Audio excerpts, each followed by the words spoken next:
সীমান্তে শিশু গুলিবিদ্ধ ও মাইন বিস্ফোরণের পর মিয়ানমারের রাষ্ট্রদূতকে তলব, গভীর উদ্বেগ প্রকাশ ঢাকার। আমদানি মোবাইল ফোনের ওপর 60% শুল্ক কমালো এনবিআর, সুলভ দামে হ্যান্ডসেট পাওয়ার আশা। জাতীয় সংসদ নির্বাচনের বাকি আর মাত্র 1 মাস, নির্ধারণ হবে দেশের ভবিষ্যৎ, মন্তব্য প্রধান উপদেষ্টার। ইরানের সঙ্গে বাণিজ্য সম্পর্ক থাকলেই 25% শুল্কের খড়গ, ট্রাম্পের সিদ্ধান্তে বেকায়দায় বিভিন্ন দেশ। ভারতের মাটিতে বিশ্বকাপ না খেলার সিদ্ধান্তে অনড় বিসিবি, পুনর্বিবেচনার অনুরোধ আইসিসির।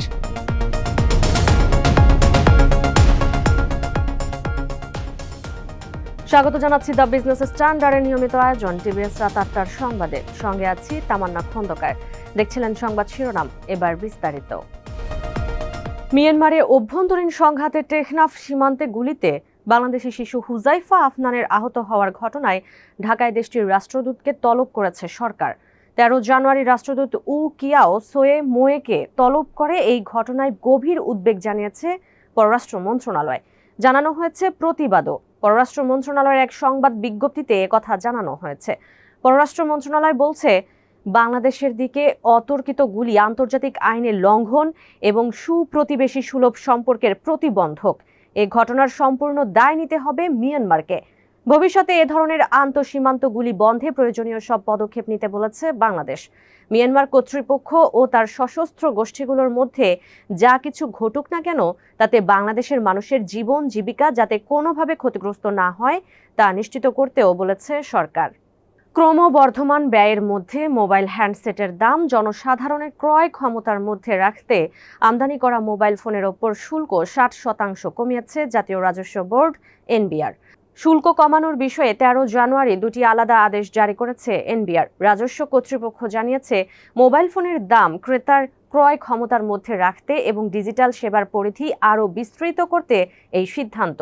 এদিকে আমদানি করা হ্যান্ডসেটের শুল্ক কমানোর ফলে স্থানীয় মোবাইল সংযোজনকারী প্রতিষ্ঠানগুলো যেন ক্ষতি বা অসম প্রতিযোগিতার মুখে না পড়ে, সেজন্য দেশীয় কারখানায় ব্যবহৃত কাঁচামাল ও উপকরণ আমদানিতেও কমানো হয়েছে শুল্ক।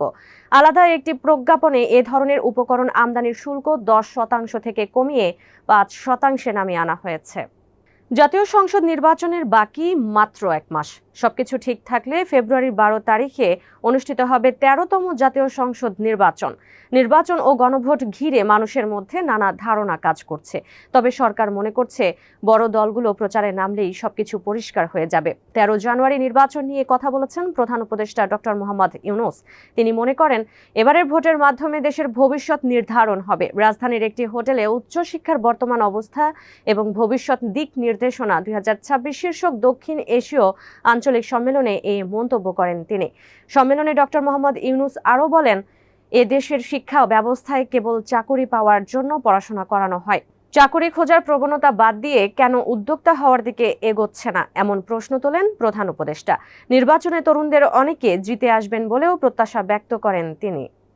বিক্ষোভে উত্তাল ইরানের সঙ্গে বাণিজ্যিক সম্পর্ক থাকা যে কোনো দেশের উপর 25% শুল্ক বসানোর ঘোষণা দিয়েছেন মার্কিন প্রেসিডেন্ট ডোনাল্ড ট্রাম্প। 12 জানুয়ারি নিজের সামাজিক যোগাযোগ মাধ্যম ট্রুথ সোশ্যালে এক পোস্টে ট্রাম্প লেখেন, ইসলামী প্রজাতন্ত্র ইরানের সঙ্গে বাণিজ্যিক সম্পর্ক থাকা যে কোনো দেশকে যুক্তরাষ্ট্রের সঙ্গে তাদের সব ধরনের বাণিজ্যের ওপর 25% শুল্ক দিতে হবে। অবিলম্বে এটি কার্যকর হবে। ইরানের সবচেয়ে বড় বাণিজ্যিক অংশীদার চীন, এরপরেই রয়েছে ইরাক, সংযুক্ত আরব আমিরাত, তুরস্ক ও ভারত। ইরানে মুদ্রার মান কমে মুদ্রাস্ফীতি বেড়ে যাওয়ায় নিত্যপণ্যের দাম হঠাৎ করে অনেক বেড়ে গেছে। প্রতিবাদে রাস্তায় নেমেছে অসংখ্য মানুষ। বিভিন্ন মানবাধিকার সংস্থার হিসাবে বিক্ষোভকারী নিরাপত্তা বাহিনীর সঙ্গে সংঘর্ষে এ পর্যন্ত 5 শতাধিক মানুষ প্রাণ হারিয়েছেন। আইসিসির অনুরোধ সত্ত্বেও টি-20 বিশ্বকাপে ভারতে খেলতে না যাওয়ার অবস্থান থেকে সরে আসেনি বাংলাদেশ ক্রিকেট বোর্ড বিসিবি। নিরাপত্তা শঙ্কায় ভারতে গিয়ে না খেলার সিদ্ধান্ত আন্তর্জাতিক ক্রিকেট কাউন্সিল আইসিসিকে আবারও জানিয়ে দিয়েছে বোর্ড। বাংলাদেশের ম্যাচগুলো ভারতের বাইরে অন্য কোনো দেশে আয়োজনের জন্য ফের অনুরোধ করা হয়েছে। 13 জানুয়ারি বিসিবি ও আইসিসির মধ্যে ভিডিও কনফারেন্সের পর সংবাদ বিজ্ঞপ্তিতে এসব তথ্য জানানো হয়। বিসিবির বিজ্ঞপ্তিতে জানানো হয়, ভারতের নিরাপত্তা পরিস্থিতি বিবেচনায় সেখানে দল না পাঠানোর বিষয়ে বোর্ড আগের সিদ্ধান্তেই অটল আছে। আইসিসি অবশ্য সভায় বিসিবিকে এই সিদ্ধান্ত পুনর্বিবেচনার অনুরোধ জানিয়েছিল। বিশ্ব ক্রিকেটের নিয়ন্ত্রক সংস্থাটির পক্ষ থেকে বলা হয়েছে, বিশ্বকাপের সূচি ইতোমধ্যে ঘোষণা করা হয়েছে, তবে বিসিবি তাদের অবস্থানে কোনো পরিবর্তন আনেনি। দর্শক, এ ছিল টিভিএস রাত ৮টার সংবাদে। এতক্ষণ সাথে থাকার জন্য ধন্যবাদ সবাইকে।